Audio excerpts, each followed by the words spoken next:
و یادار هنگامی که به فرشتگان گفتیم آدم را سجده کنید، پس همه سجده کردند مگر ابلیس که از جنیان بود و از فرمان پروردگارش سرپیچی کرد.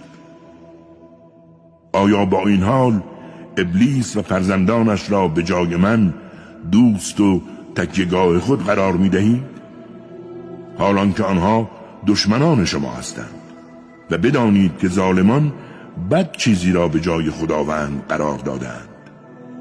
ما هنگام خلقت آسمان ها و زمین ابلیس و فرزندانش را حاضر و ناظر بر کار قرار ندادیم و حتی به هنگام آفرینش خودشان این کار را نکردیم تا از اسرار آفرینش مطلع نباشند و دیگران نیز به ما تهمت نزنند که از آنها یاری گرفته ایم، زیرا ما از گمراهان یاری نمیگیریم.